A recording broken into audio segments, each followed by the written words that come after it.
Tell us how your life story relates to American exceptionalism, faith, and politics. Well, when I look at my success as a university professor now and as a business entrepreneur and just all the things I'm involved in, even feeling like I'm a voice for a lot of people that otherwise would not have someone speaking for them, I look at my background as being one of 12, born and raised in rural poverty, all dropped out of school. I know I live in the greatest nation in the world, that someone from my background was able to get an education. I have been able to be successful, and I think that a lot of it has to do with, I believe that there is a God that orders our footsteps and opens doors for us and puts us where we need to be, the right time. And I believe that for Americans at this time, we have all of these forces that are pulling us away, from faith to secularism. And yet, for someone like me, there's no way you can look at my life, where I started from, the opportunities I've had, and not say that there isn't a God and there isn't something special about America. What do you think President Obama's legacy is going to be? I am very curious about 100 years from now, when we're both gone and people actually get into those records about about this point in history when we elected a president that we knew so little about his background, and just this whole idea of the power that he's had over the media. I read George Orwell's 1984, and I feel like we are living an Orwellian experience, and that there's something terribly, terribly wrong in America. And as a black person, it bothers me that the America that I know and love, I feel like it's being destroyed by a black man. I don't understand why, but I wonder, is this payback for slavery? I have no idea why that the changes that I think are so destructive to our Constitution and our American way of life is being led by someone that's not only, a black man, but he's not even a native-born black man that has the history or the roots in the country. And it seems bizarre, and I think 100 years from now, it will be even more bizarre when people are able to look at the connections. And I don't understand this point in history or why we've made the decisions that we've made.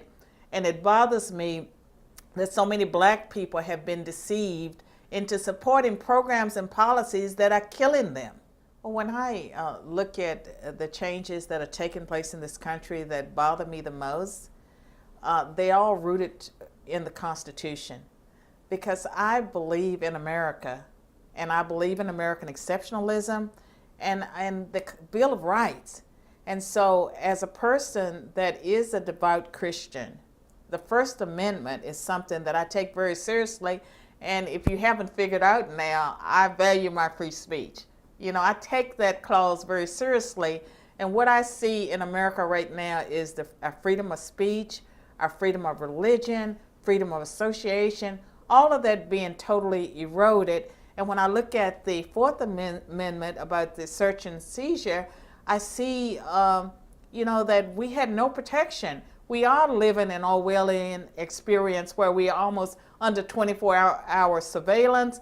We never know when we're having a private conversation. Maybe out in the woods without your cell phone, you're having a private conversation, but in your car, with OnStar and the GPS finder, we are just under 24-hour surveillance. And it bothers me, this whole idea of a person, under our Constitution, under our rule of law, you're innocent until you're proven guilty.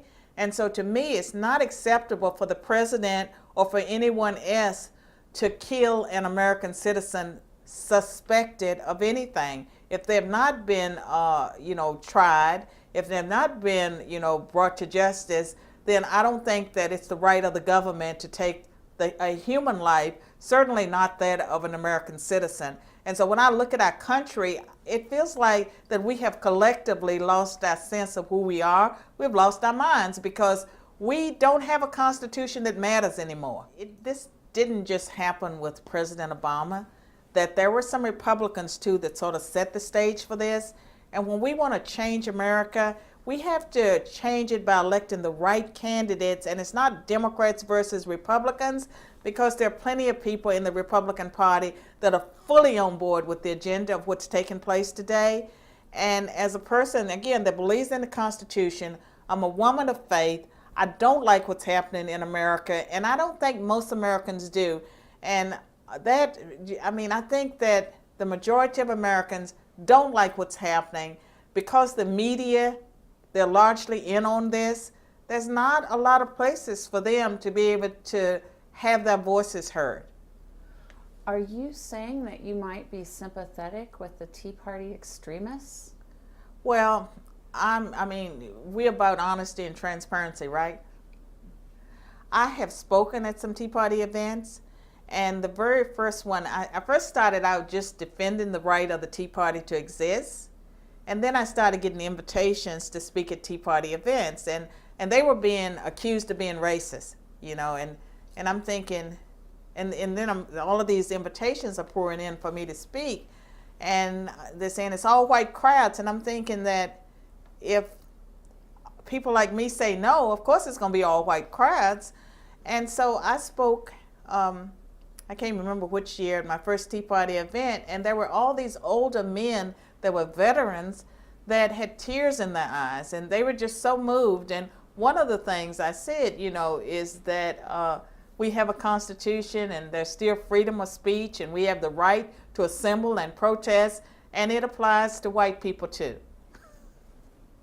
Okay, so Carol, with 49% of Americans now receiving some sort of public assistance, with more people on means-tested welfare than full-time workers in our country, with 46.5 million Americans living in poverty, one of the highest rates, we have two different visions of compassion, it looks like, from liberals and conservatives.